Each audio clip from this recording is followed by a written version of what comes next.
De retour sur les sentiers corses. Je viens de partir sur le début du GR20 Sud. Ça fait plus d'1 an et demi que j'étais pas revenu sur le GR. Voilà, arrivé au refuge. Voilà le refuge. Ça commence à être dur. La vue me donne du courage. Ça y est, la tente est montée. C'est vraiment top. Hello, et voilà, jour 2 de mon aventure en Corse. Bon, aventure, c'est un bien grand mot, de ma rando sur 2 jours. Je viens de me réveiller. Je regardais en sortant de la tente, là, bon, l'Azipac Solo incroyable, Plex Solo incroyable, mais la feuille de Polycry, elle a fait le taf incroyable. Regardez-moi ça. Toute l'humidité qui a été retenue par la feuille que j'ai mise en dessous pour protéger la tente, au prix qu'elle coûte, et aussi isoler un petit peu l'humidité du sol. Et ça a fait le taf. Donc là, j'avais la feuille, le dessous de la tente, le matelas gonflable. Donc là, normalement, j'ai eu froid un tout petit peu en fin de nuit, mais j'avais mal fermé mon duvet. Bref, très peu de condensation à l'intérieur. Hein. Voilà, hein, le bordel que j'ai mis. J'ai réussi à rentrer le sac. Super sac d'ailleurs, je sais pas si j'en ai parlé. Atelier longue distance au top, super sac, j'adore. Ultra léger, avec ceinture, bretelle un peu façon trail pour rester bien collé au corps. Et voilà, que dire d'autre? Programme de la journée, 25 bornes, quasiment pas de montée. J'ai fait toute la montée hier en fait de mon parcours, j'avais 60 km, 62 km en tout et 2300 mètres de dénivelé. Hier j'ai fait 35 bornes et 2002. Donc aujourd'hui, repos, non, je plaisante, 25 bornes et que de la descente. En direction de Porto Vecchio, on va passer par Piscia di Galles, la fameuse cascade assez connue. Je pense qu'il y aura un petit peu de monde qui va aller la voir, malgré le fait qu'elle va pas être aussi impressionnante vu le manque d'eau. Et j'espère pouvoir trouver de l'eau là-bas parce qu'il me reste qu'1 litre. Donc là, j'ai soif, donc je vais beaucoup boire. Je vais remplir mes 2 gourdes et il va vite falloir que je trouve de l'eau. Arrivée prévue dans l'après-midi. Mais bon, on se retrouve sur les sentiers, je vous en dirai plus. Allez, à toutes.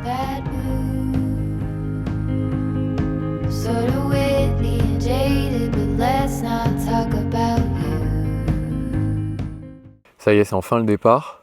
J'ai mis un peu de temps à ranger le camp. Parce que j'ai pris mon temps, j'ai essayé de faire sécher ma chemise qui était trempée d'hier, qui n'a pas séché parce que je suis arrivé tard, j'ai pas réussi. Du coup, j'ai gardé mon habit du soir, mais vu que je suis que sur 2 jours, pas de souci. Tout nickel, voilà. Et c'est parti pour les sentiers. Let's go. Je suis content, quasiment 100 mètres après mon départ, j'ai croisé un randonneur, plutôt trail d'ailleurs, il montait aux bergeries. Donc je me suis dit, ah cool, il y a des randonneurs, sympa. Prochaine étape, la cascade. Allez, je vais pas tarder à arriver à la cascade. Je suis passé par, vu que j'arrivais d'en haut, je suis passé par l'ancien parking. Je pense qu'il y a déjà des gens devant nous. J'ai vu un trognon de pommes sur le chemin qui était flambant neuf comme on dit, il n'était pas du tout oxydé. Donc il y a déjà des randonneurs matinaux qui vont voir la cascade. Je sais pas à quoi m'attendre sur la cascade, vu le peu d'eau qu'il y a. Elle va être l'ombre d'elle-même. J'adore ici. J'adore ce passage là sur le plateau juste avant de redescendre. Je vous montre.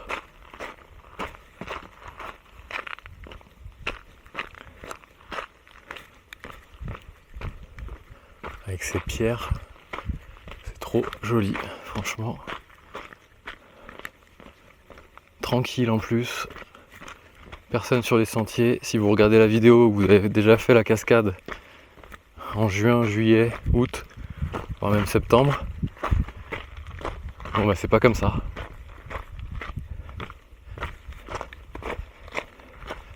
Allez, je continue. Après la suite ce sera Mar-et-Mar. Pas tout de suite mais un petit peu après. L'Ospedale, le lac, puis le village. Et après redescendre tranquillement sur Porto Vecchio. Et là soit je continue à pied jusqu'à la maison. Hop, soit j'ai ma mère qui vient me chercher à Porto-Vec, ça dépendra de l'heure, vu qu'elle bosse. En fonction de l'heure à laquelle j'arrive, possible que je continue à pied. Allez, à toutes. Je reviens sur mes pas tout à fait là, mais en fait je recontinue pas après la cascade. Sympa ce petit passage là. On va éviter de tomber dans l'eau. Je continue, je reviens en fait par ce chemin là, qui est le chemin qui passe de l'autre côté du cours d'eau. Et je repars par là, ouais. Je suis un peu deg. J'aime pas trop revenir sur mes pas. Mais bon, d'une, j'ai plus d'eau. De deux, ça vaut le détour quand même. Hier, on n'a pas fait le trou de la bombe. Quand même faire quelques petites choses. Sinon, la vidéo, à part me regarder parler, bof. Allez, on se motive. Arrivé en haut. Il y a du vent, j'espère qu'on m'entend. Pourtant, j'ai pris la bonnette et tout, hein, mais la vue de dingue. Ça, c'est le rocher Sentinelle. Là-bas, on voit la mer. Toujours pas arrivé à la cascade. Abri naturel.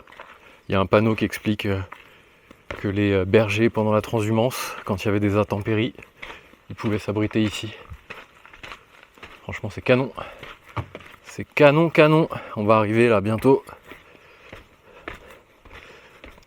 On devrait pas tarder à voir la cascade. On l'entend un peu. J'ai peur que ce soit complètement tari.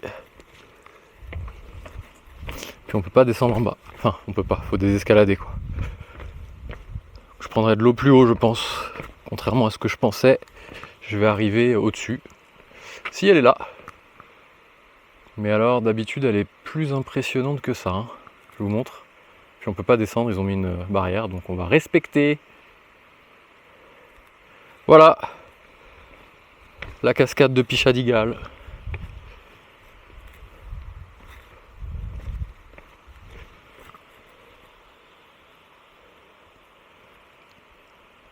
Bon, d'habitude, oui, en effet, c'est plus impressionnant. Ça n'enlève rien à la beauté du lieu. D'habitude, c'est plutôt comme ça. Pourtant, il y a écrit, hein. J'ai vu un trognon de pomme ce matin, du PQ partout, interdit de crier. Bon, j'ai encore entendu personne crier, mais... Bon, ben, je vais prendre de l'eau plus haut et retour, redescente. C'était la dernière bosse, si je dis pas de bêtises. J'arrive au barrage de l'Hospédale. Je vais passer sur la route ou en dessous. Je pense que je vais passer sur la route. Parce qu'il y a un espèce de bruit, je sais pas s'il l'ouvre, il le ferme, il le régule, on sait jamais. Je vais passer sur la route, prudemment. Parce que j'avais une trace qui passait par en dessous. Je l'ai déjà faite, en trail. Mais bon, tranquille. Allez, à toutes. Voilà, je suis sur le pont. Côté du lac. Donc la retenue.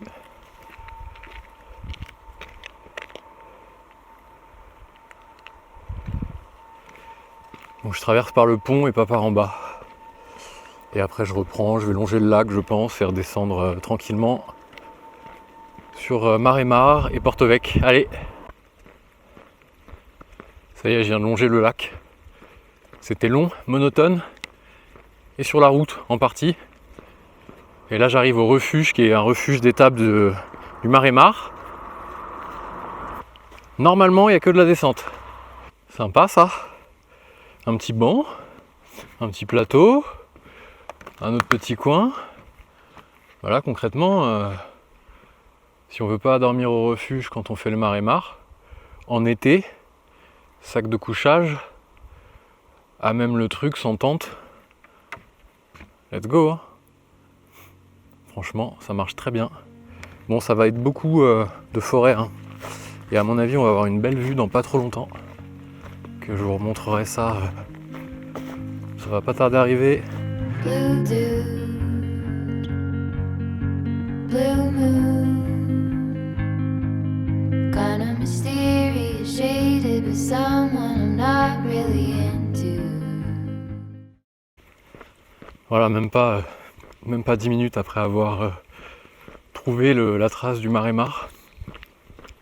arrivé au refuge, au village de l'Hospédale. Et on voit pas la vue d'ici, mais certainement après.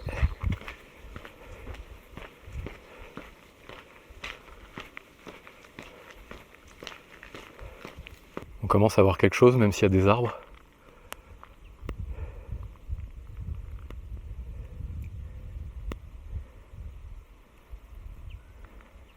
C'est le golfe de Porto Vecchio, là-bas.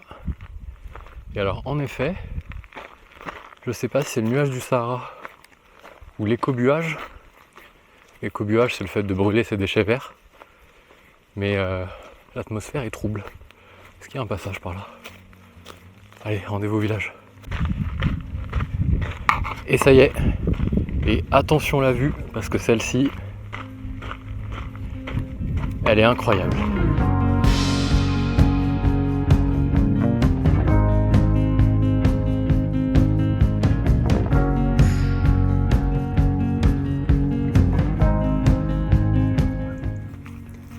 Voilà, les joies du montage. On a fait un saut dans le temps, puisque je suis de retour à la maison, je suis plus sur les sentiers. Je sais, quand je vous avais quitté, j'étais au village de l'Hospédale et je devais redescendre, il restait encore 10 km, un peu plus, 12 km. Non, 10 km, pardon. Et là, je me suis arrêté, j'ai fait une petite pause à côté d'une fontaine. Juste à côté, il y avait un resto avec une terrasse. C'était le dernier jour de ce resto d'ailleurs, il clôturait la saison le dimanche du week-end de la Toussaint. Il y avait des saveurs incroyables qui sortaient des cuisines du resto. L'ambiance était vraiment trop propice et j'ai craqué. Je me suis attablé, j'ai appelé ma maman qui m'a rejoint pour partager le déjeuner. Et ensuite j'ai eu une flemme incroyable pour redescendre à pied et reprendre les sentiers. J'ai profité de la voiture et on est redescendus tous les deux jusqu'à la maison. Donc j'ai écourté mon périple de 2 jours avec une deuxième journée de 12 km contre 25 attendus. Voilà, j'espère en tout cas que ces 2 jours avec moi sur les sentiers vous ont plu. Je reprends un petit peu la chaîne que j'avais laissée de côté. J'avais fait 3 vidéos en 2021, c'est les 3 premières vidéos de la chaîne que j'ai repostées, voilà, pour les archives. Et là je recommence voilà, de façon synchrone sur la période 2022 avec ce périple en Corse de 2 jours. Et des nouvelles choses qui arrivent très vite j'espère, donc n'hésitez pas à vous abonner, à activer la petite cloche pour avoir une notif quand je sors une nouvelle vidéo. Et moi je vous dis à très vite.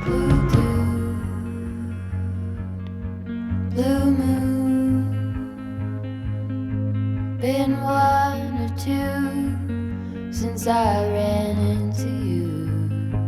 Do you need a picture? Well, I get so